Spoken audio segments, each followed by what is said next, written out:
ഇന്നത്തെ ഈ കാലഘട്ടത്തിൽ മാരകമായ വിഷാംശമടങ്ങിയ രാസവളങ്ങൾ ചേർക്കാതെയുള്ള കൃഷിക്ക് മുൻതൂക്കം കൊടുക്കുന്ന ഒരിടം.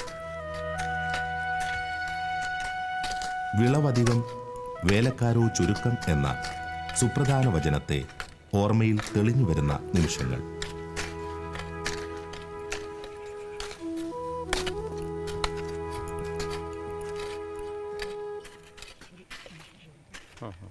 നമ്മൾ ഇന്നലെ വെണ്ടയ്ക്ക് ഈ ചാണകം ഒഴിച്ചത് ഇതിൻ്റെ ചുവട്ടിൽ ആയി പോയിട്ടുണ്ട്. ഇതുകൊണ്ട് ഇവിടെ വന്നിരിക്കുന്നതും കുറച്ചുകൂടെ നമ്മൾ ചുറ്റിൽ ഒഴിക്കണം. വെണ്ടയിൽ പറ്റുമ്പോഴത്തേക്ക് അത് ചീഞ്ഞു പോകാനുള്ള സാധ്യത, തണ്ട വീഴാതെ. അപ്പോൾ ഒന്ന് ശ്രദ്ധിക്കണം. ഞാനിപ്പോൾ വരാം.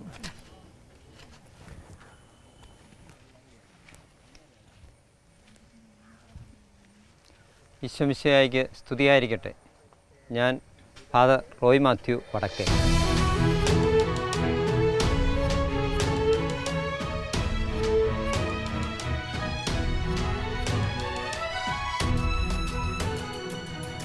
കേരള കത്തോലിക്ക സഭയിൽ സമൂഹ നന്മയ്ക്കു വേണ്ടി നിശബ്ദമായ സേവനം ജീവിത ലക്ഷ്യമാക്കിയ ഒരു വൈദികൻ.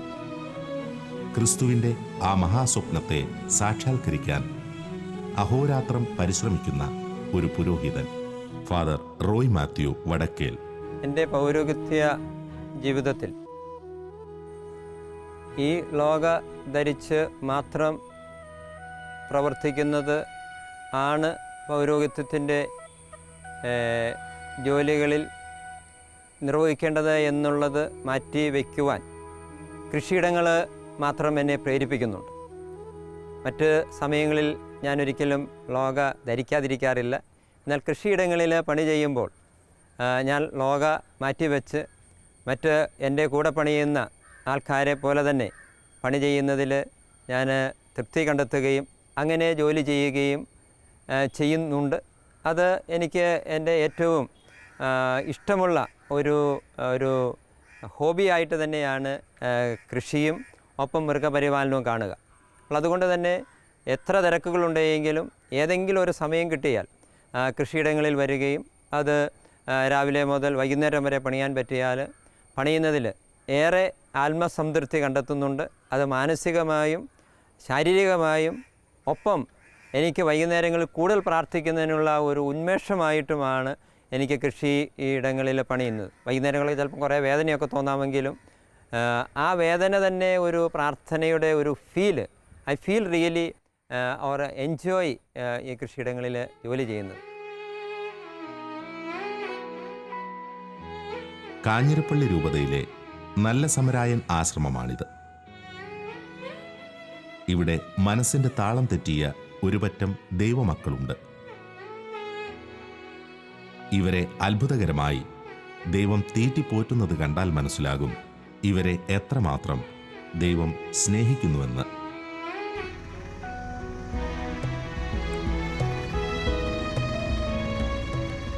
നല്ല സമരായൻ ആശ്രമത്തിൻ്റെ ഈ വാഹനം ദിവസവും ഈ കാഞ്ഞിരപ്പള്ളി തെരുവിലൂടെ അധികം ആരുടെയും ശ്രദ്ധ പതിയാതെ സഞ്ചരിക്കുന്നത് കാണാം.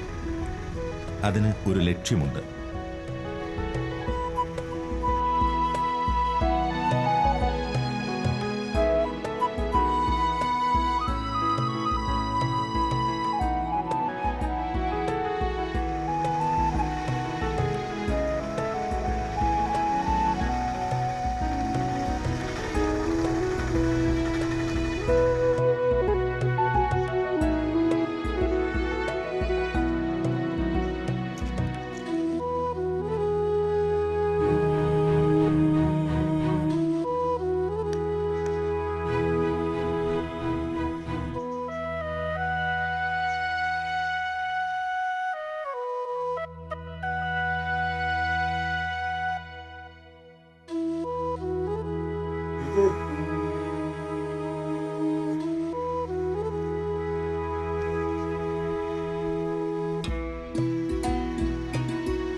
ഇതെന്നെ ചേട്ടാ. അതെ നടസംവിധാനത്തിന്റെ ഭാഷയാണ് 15-ാം തീയതി. ആ ശരി. ആ ശരി. ഇവിടെ കൊണ്ടുവന്നിട്ടില്ല. ആ ശരി. ഞാൻ മോളി വേഗം കൊണ്ടുവാ.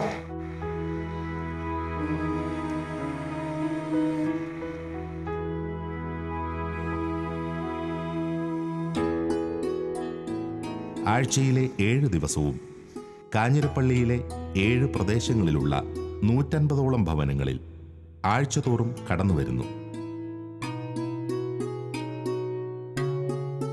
20 വർഷക്കാലമായി മുടങ്ങാതെ ഈ സൽക്രിയ തുടർന്നു പോരുന്നു. കാഞ്ഞിരപ്പള്ളിയിലെ കുടുംബങ്ങൾ കാത്തിരുന്നാണ് അവരുടെ ഭക്ഷണത്തിൻ്റെ ഈ ഒരു പങ്ക് നല്ല സമരായൻ്റെ മക്കൾക്ക് വേണ്ടി മുടക്കം കൂടാതെ നൽകിക്കൊണ്ടിരിക്കുന്നത്. അതിൻ്റെ ഒരു ദൈവാനുഗ്രഹം കുടുംബങ്ങൾക്കും ഈ പ്രദേശത്തിനു മുഴുവനും ലഭിക്കുന്നുവെന്നത് മറ്റൊരു സത്യം. ഭക്ഷണ സ്വരൂപീകരണം പൂർത്തിയായി കഴിഞ്ഞാൽ നല്ല സമരായൻ ആശ്രമത്തിലേക്ക് വണ്ടി തിരിച്ചെത്തുമ്പോൾ അവിടെ അവർ കാത്തുനിൽപ്പുണ്ടാകും.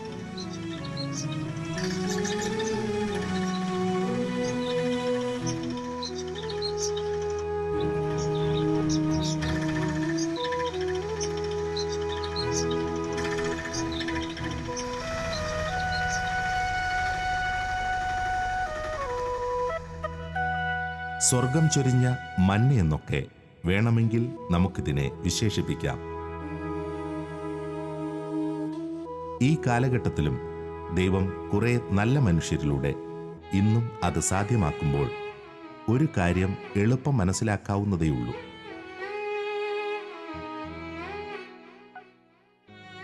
അതായത് ദൈവം എത്രമാത്രം ഈ ലോകത്തെ സ്നേഹിക്കുന്നുവെന്ന്.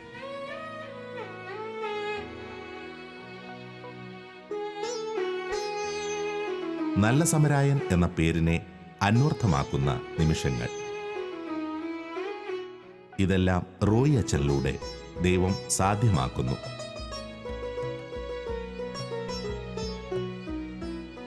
എൻ്റെ പൗരോഹിത്യ ശുശ്രൂഷയിൽ ദൈവം ഇപ്പോൾ എന്നെ ഏൽപ്പിച്ചിരിക്കുന്ന പ്രഥമമായ സേവന മേഖല ശുശ്രൂഷ ഭവനങ്ങളുമായി ചേർന്നുള്ളതാണ്.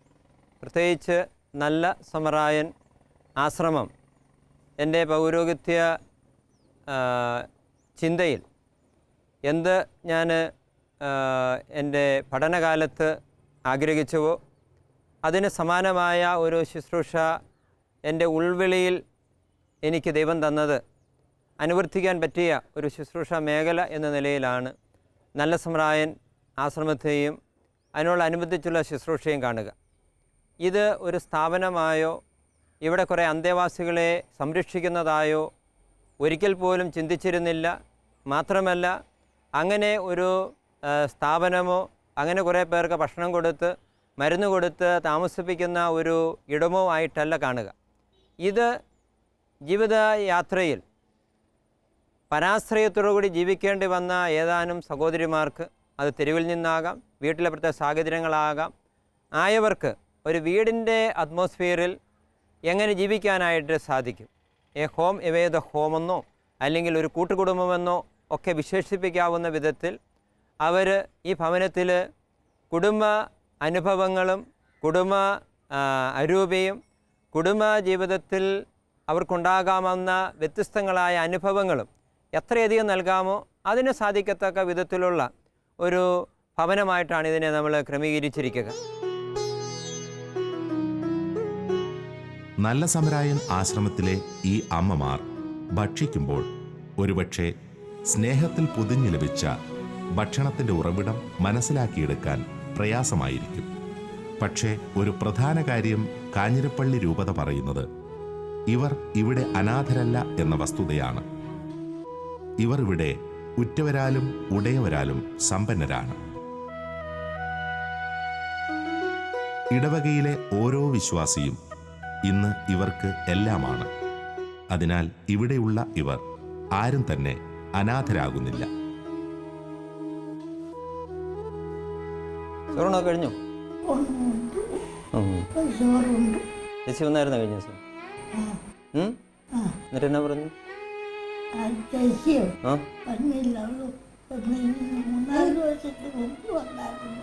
ഓ കഴിഞ്ഞ ദിവസം വന്ന് അതിന് പിന്നെ വരും കേട്ടോ. ഇത് മേരി ചേച്ചി ആണ്. മേരി ചേച്ചി ഒരു റിട്ടയർഡ് നേഴ്സാണ്. ഇവിടെ അടുത്ത് കാഞ്ഞിരപ്പള്ളിയിലുള്ള കടമ്പുഴ ഹോസ്പിറ്റലിൽ അനേക വർഷങ്ങളായിട്ട് ജോലി ചെയ്തുകൊണ്ടിരിക്കുകയായിരുന്നു. തുടർന്ന് റിട്ടയറായ അവസരത്തിൽ ഇങ്ങനെ ഏതെങ്കിലും ശുശ്രൂഷാ ഭവനത്തിൽ സേവനം ചെയ്യണമെന്നുള്ള ആഗ്രഹം പറഞ്ഞപ്പോൾ എൻ്റെ ഒരു ബന്ധുവും കൂടിയായ മേരി ചേച്ചിക്ക് ഇവിടെ നല്ലൊരു സ്ഥലമാകുമെന്ന് ഞാൻ കരുതി മേരി ചേച്ചിയോട് പറഞ്ഞു. ഇന്നലെ രാത്രി ഉൾപ്പെടെ കൂടുതലും നൈറ്റ് ഡ്യൂട്ടിയുടെ കാര്യങ്ങളാണ് മേരി ചേച്ചി നോക്കുക. ഒരു നേഴ്സ് എന്ന നിലയിലുള്ള അനുഭവവും ഈ ശുശ്രൂഷ ഭവനത്തിൽ ജോലികൾ ചെയ്യുന്നതിന് സേവനം ചെയ്യുന്നതിനേറെ സഹായകമാണ്. അപ്പം മേരി ചേച്ചി ചെയ്യുന്ന വിലയേറിയ ശുശ്രൂഷയെ ഞങ്ങൾ ആശ്രമം എന്നും വളരെ സന്തോഷത്തോടും ആദരവോടും കൂടി കാണുകയും ചെയ്യുന്നു. ചേച്ചി രാത്രിയിൽ ഉൾപ്പെടെ പകൽ പ്രത്യേകിച്ച് എന്താ ജോലികളാണ് ചെയ്യുന്നത്? രാവിലെ ഇവിടുത്തെ എല്ലാവരുടെയും മെഡിസിൻ എടുത്ത് വയ്ക്കണം. നൈറ്റിൽ പോയി ഉറക്കം കളഞ്ഞിരിക്കണം. കഴിഞ്ഞ് അന്നേരം എല്ലാവരും വന്ന് നോക്കും. അത് കഴിഞ്ഞ് പോയി 4 മണിയാകുമ്പോൾ ഞാൻ കിടക്കും. അത് കഴിഞ്ഞ് 6 മണിക്ക് എഴുന്നേൽക്കും, പള്ളിയിൽ പോകും.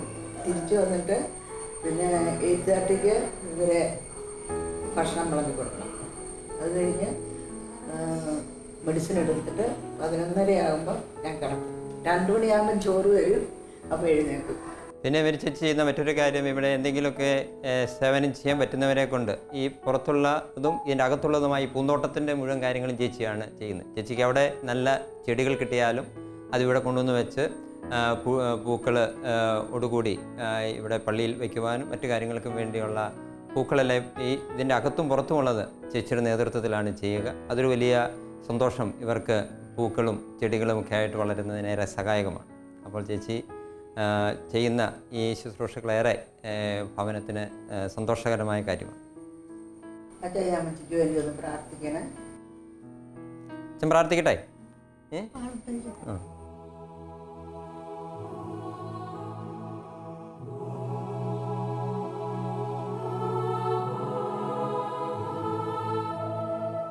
ഇവിടെ പിന്നെ വരാം കേട്ടോ.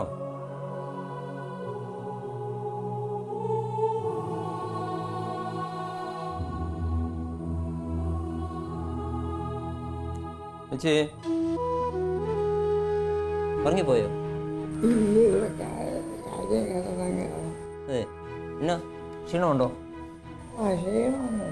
പിന്നെ എന്തിനാ മനപ്രയാസം?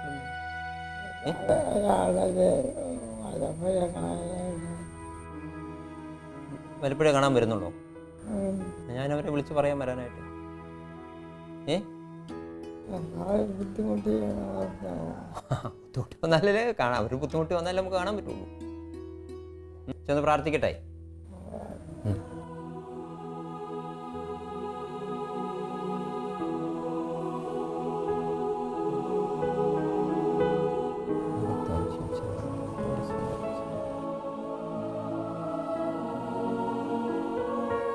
അപ്പം ഞാൻ അവരോട് വരാൻ പറയാം കേട്ടോ.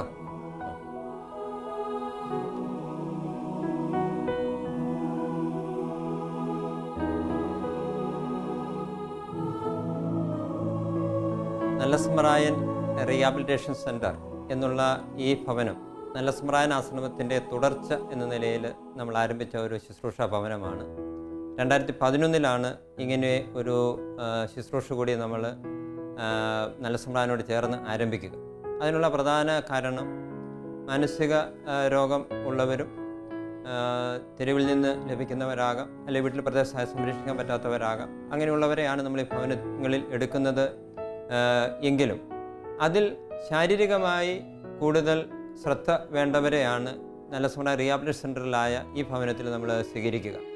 അവർക്ക് ഭക്ഷണം വാരിക്കൊടുക്കേണ്ടതായിട്ട് വരും, ടോയ്ലറ്റിൽ പോകുന്നതിന് സഹായിക്കേണ്ടതായിട്ട് വരും, യൂറിൻ ട്യൂബ് ഇട്ടിട്ടുള്ളവരുണ്ട്, ഭക്ഷണത്തിന് വേണ്ടിയുള്ള ട്യൂബ് ഇട്ടിട്ടുള്ളവരുണ്ട്, തുടങ്ങി എല്ലാവിധ ശാരീരിക ആവശ്യങ്ങളും പരാസഹായത്തോടു കൂടി മാത്രം ചെയ്യാൻ പറ്റുന്നവരാണ് ഭൂരിഭാഗം ഇവിടെയുള്ളവർ.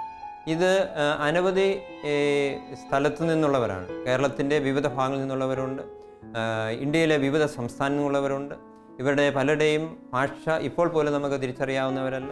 ഈ കൂട്ടത്തിൽ സംസാരിക്കാത്തവരുണ്ട്, കാഴ്ചയില്ലാത്തവരുണ്ട്, കാഴ്ചയും കേൾവിയും ഇല്ലാത്തവരുണ്ട്, കാഴ്ചയും കേൾവിയും സംസാരം ഇല്ലാത്തവരുണ്ട്. ഇങ്ങനെ തുടങ്ങി വിവിധങ്ങളായ ഫിസിക്കലായ പ്രശ്നമുള്ളവരുമുണ്ട്. എങ്കിലും സംസാരിക്കാൻ അറിയില്ല എങ്കിലും ഭാഷ അറിയില്ല എങ്കിലും അവർക്കൊക്കെയും ഈ ഭവനം ഒരാശ്വാസത്തിൻ്റെ ഇടമായി അവർക്ക് ഫീൽ ചെയ്യുന്നുണ്ട് എന്ന് നമുക്ക് മനസ്സിലാക്കാൻ സാധിക്കുന്നു എന്നുള്ളതും ഏറെ സന്തോഷകരമായൊരു കാര്യമാണ്.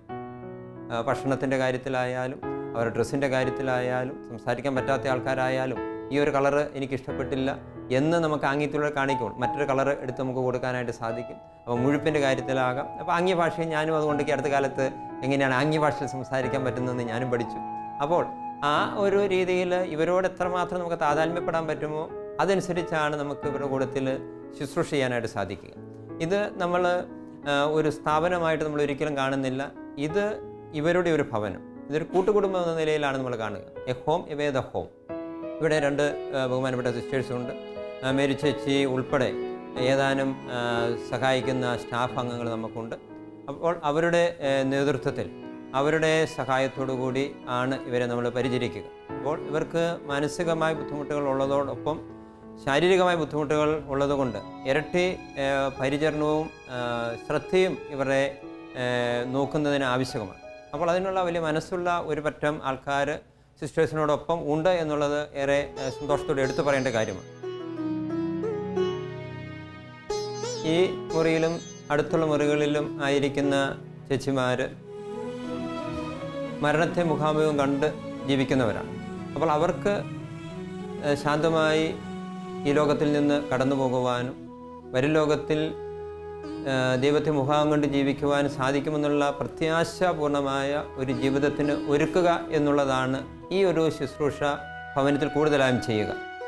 ഇവർക്ക് മരുന്നിനോടൊപ്പം പരിചരണവും സ്നേഹ സാന്നിധ്യത്തോടു കൂടിയുള്ള ഇടപെടലുകളും ഇവർക്കേറെ സന്തോഷം നൽകുന്നതാണ്. അതുകൊണ്ട് തന്നെ വീടുകളുള്ളവരാണെങ്കിൽ പറ്റുന്നത്രയും ആൾക്കാരെ വീടുകളിൽ നിന്ന് മക്കളാകാം അല്ലെങ്കിൽ ബന്ധുക്കളാകാം അവരെ മരണകരമായ ഏറ്റവും മരണത്തോടടുത്തുള്ള ദിവസങ്ങളിൽ ഇവിടെ താമസിപ്പിച്ച് തന്നെ ആ സാമീപ്യം നൽകി ഇവർക്ക് വേണ്ട പരിചരണം നമ്മൾ കൊടുക്കാറുണ്ട്. കഴിഞ്ഞ ആഴ്ചയിൽ മരിച്ച ചേച്ചിയുടെ വളരെ ദൂര സ്ഥലത്ത് ഉള്ളവരായിരുന്നെങ്കിൽ പോലും അവരെ ഞങ്ങൾ വിളിച്ചു വരുത്തി അവരിവിടെ താമസിച്ച് ഈ ചേച്ചിയുടെ കൂടെ മരണത്തിൻ്റെ സമയത്ത് ആളാകത്തക്ക വിധത്തിലുള്ള ക്രമീകരണം ചെയ്യും. സന്തോഷപൂർവ്വം ആ ആൾക്ക് ഈ ലോകത്തിൽ ദൈവസന്നിധിയിലേക്ക് കടന്നു പോകാനായിട്ട് സാധിക്കും. അപ്പോൾ അത് ഒരു മനുഷ്യന് ഈ ലോകത്ത് നമുക്ക് കൊടുക്കാൻ പറ്റുന്ന ഏറ്റവും വലിയ ഒരു അനുഗ്രഹമാണ് എന്നുള്ള ഒരു ചിന്തയാണ് നമുക്കുള്ളത്.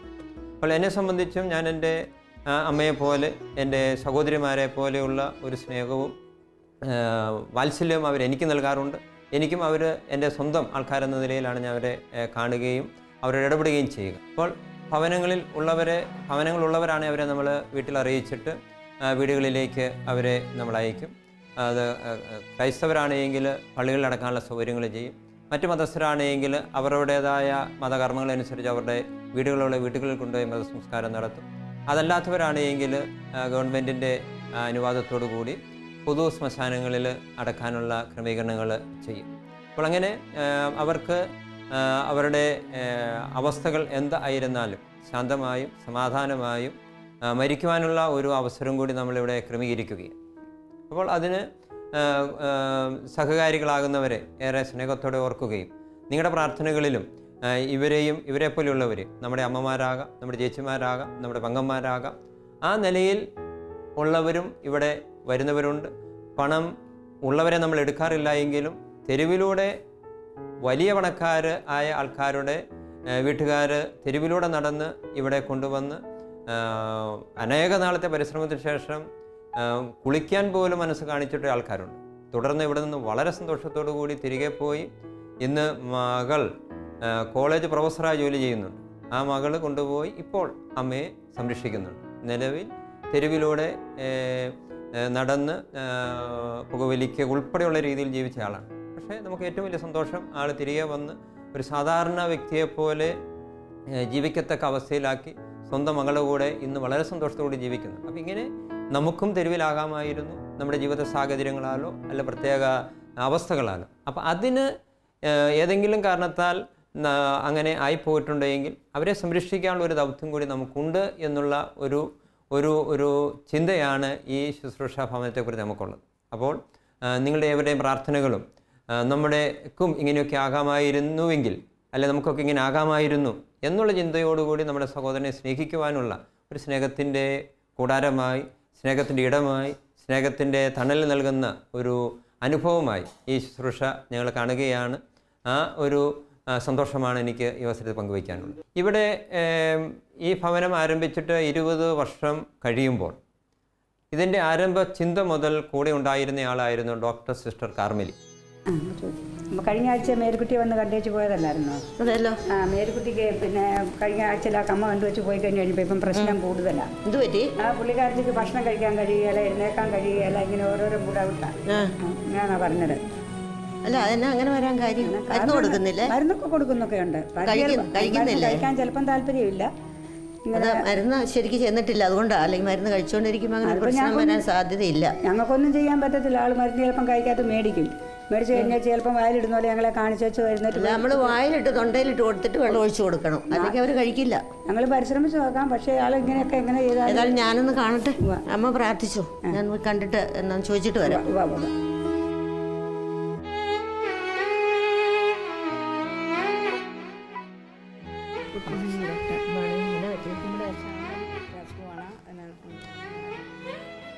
ശാന്തമ്മ ഞാൻ കഴിഞ്ഞ ആഴ്ച കണ്ടതാണല്ലോ.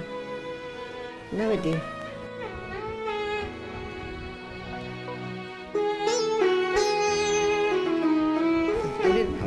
എന്നാ പറ്റി ശാന്തമ്മ? എന്നാ പറ്റി?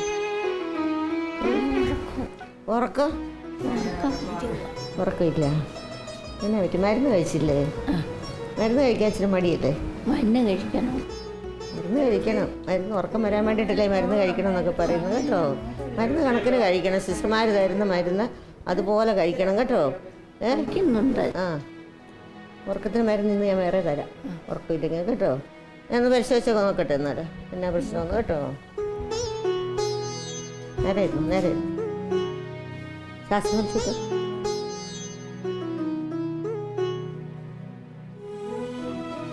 ഇതേ വലിയ പ്രശ്നമൊന്നുമില്ല. എന്നാ സങ്കടം വല്ലതും ഉണ്ടോ? ഉറക്കമില്ല, ചിന്തകളും എല്ലാം ഉണ്ടോ? ഉറക്കം വരാത്തതിന് കാരണം എന്നാ ചിന്തയാ? എന്നാ പറ്റും? വീട്ടിൽ നിന്ന് ആരും വരുന്നില്ലേ? ആണോ? വീട്ടിൽ നിന്ന് ആരും വരുന്നില്ലേ?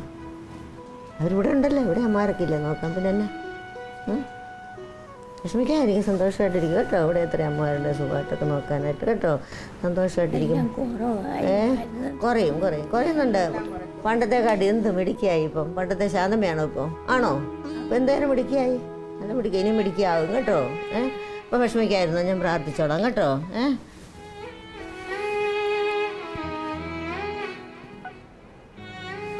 സന്തോഷമായിട്ടിരിക്കേ അല്ലേ? തമ്പുരാൻ സന്തോഷമായിട്ടിരിക്കുന്ന രഹസ്യയ്ക്ക് ഇഷ്ടം കേട്ടോ. ഒന്നും പേടിക്കാനില്ല കേട്ടോ.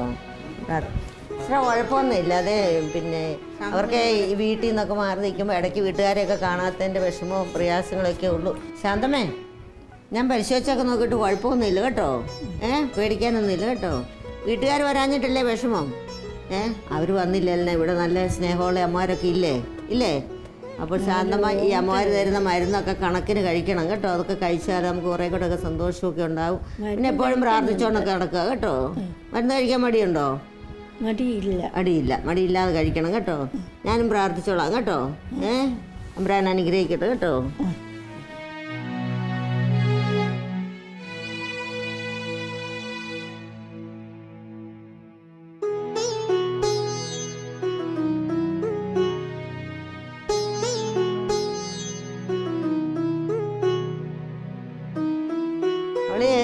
സുഖമാണോ?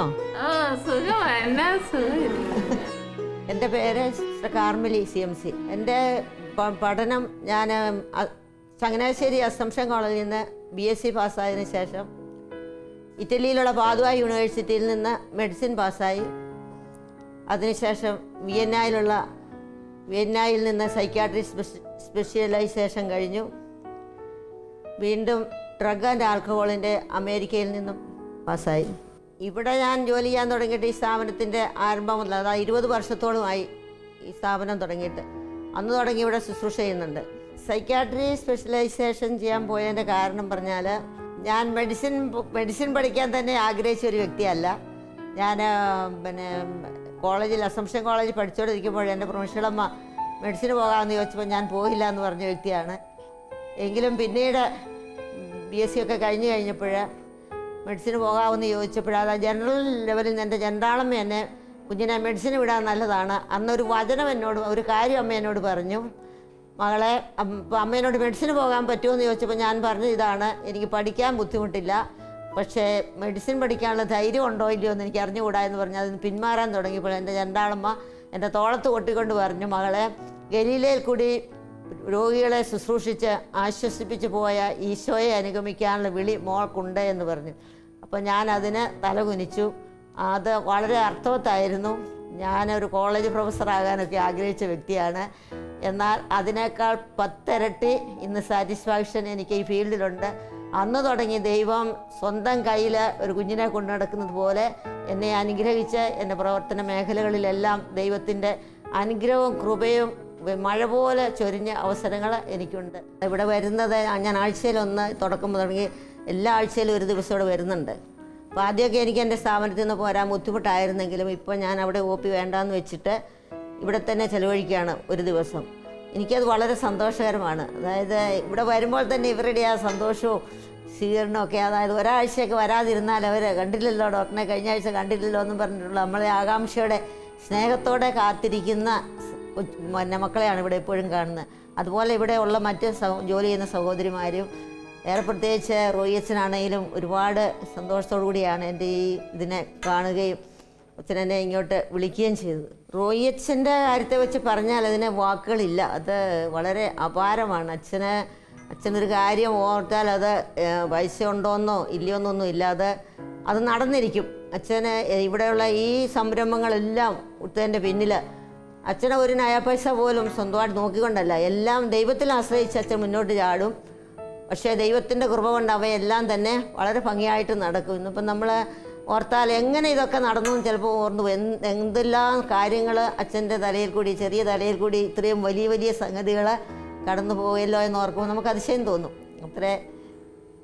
അത്ര മറ്റുള്ളവർ തുല്യപ്പെടുത്താൻ പറ്റാത്ത തരത്തിൽ കഴിവും സിദ്ധിയും ദൈവാനുഗ്രഹവും ഉള്ള ഒരു വിശുദ്ധനായ വൈദികൻ. അച്ഛൻ്റെ സ്ഥാപനങ്ങൾ പറയുകയാണെങ്കിൽ കേരളത്തിൽ എനിക്കത് കൃത്യമായിട്ട് എണ്ണി പറയാൻ പറ്റില്ല. വളരെ അധിക സ്ഥാപനങ്ങളുണ്ട്. എല്ലാ സ്ഥാപനങ്ങളും അതിൻ്റെ ശരിയായ നടത്തിപ്പിന് അച്ഛൻ്റെ കൈ കൂടെയാണ് പോകുന്നത്. അച്ഛൻ്റെ ലക്ഷ്യം ചെറിയവരിൽ ദൈവത്തെ കണ്ടുകൊണ്ട്, അല്ലെങ്കിൽ അവഗണിക്കപ്പെട്ടവരെ സമൂഹത്തിൻ്റെ ധാരയിലേക്ക് തിരിച്ചു കൊണ്ടുവരിക എന്നുള്ള നമ്മുടെ കർത്താവിൻ്റെ ആ ശൈലി തന്നെ ഉൾക്കൊണ്ടുകൊണ്ടാണ് അച്ഛൻ ഈ പ്രവർത്തനങ്ങളെല്ലാം ചെയ്യുന്നത്. ഇവരുടെ ചിലവുകൾ ഇത് തുടക്കം മുതൽ തന്നെ ഇവരുടെ ഉച്ചഭക്ഷണം എന്ന് പറയുന്നത് പിന്നെ ഈ കാഞ്ഞിരപ്പള്ളി പിന്നെ ചെറുക്കട വിഭാഗങ്ങളിൽ നിന്ന് സഹൃദയരായ മനുഷ്യരെ പൊതികെട്ടി കൊടുത്തു വിടും. ഒരിക്കലും അതില്ലാതെ പോയിട്ടില്ല. അത് ഒരു ചേട്ടൻ ചെന്ന് കളക്ട് ചെയ്തുകൊണ്ട് വരും. അപ്പോൾ ആ ഭക്ഷണമാണ് ഉച്ചയ്ക്ക്. പിന്നെ രാവിലെ ഭക്ഷണം ഇവിടെ ഉണ്ടാക്കും, വൈകിട്ട് ഭക്ഷണം ഉണ്ടാക്കും. പിന്നെ ഭക്ഷണത്തെ സംബന്ധിച്ചൊക്കെ അതിനൊന്നും ഒരു കുറവ് വരികയില്ല. അതൊക്കെ ദൈവപരിപാലനയിൽ നടക്കുന്ന സ്ഥാപനങ്ങൾ, ദൈവത്തിന് ഇഷ്ടമായിട്ടുള്ള സ്ഥാപനങ്ങൾക്ക് അവിടെ ഒരിക്കലും കുറവ് വരികയില്ല.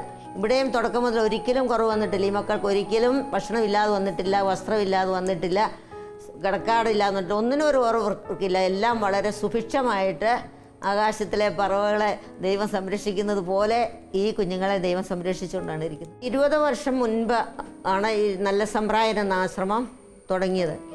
അപ്പോൾ അതിൻ്റെ പിന്നെ തുടക്കത്തിന് നമ്മുടെ റോയിച്ചനാണ് രൂപതയോട് സഹകരിക്കുന്നുണ്ട്. രൂപതയുടെ ഒരു സ്ഥാപനം എന്ന തരത്തിൽ.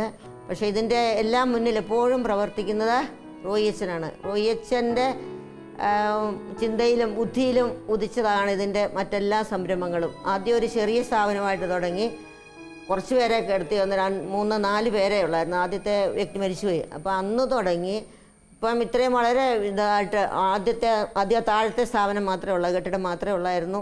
അത് കഴിഞ്ഞാണ് പിന്നീട് ഇതാക്കിയത്. അപ്പോൾ ഇതിങ്ങനെ വളർച്ചയിൽ നിന്ന് വളർച്ചയിലേക്ക് വന്നുകൊണ്ടിരിക്കുകയാണ്. അപ്പോൾ റോയിച്ചനോടൊപ്പം തങ്ങളുടെ സുഖവും സന്തോഷവും എല്ലാം പരിത്യജിച്ചുകൊണ്ട് രാവും പകലും ശുശ്രൂഷ ചെയ്യുന്ന സിസ്റ്റേഴ്സിനൊപ്പം വോളണ്ടിയേഴ്സായിട്ട് ജോലി ചെയ്യുന്ന സഹോദരിമാരും ഇവിടെയുണ്ട്.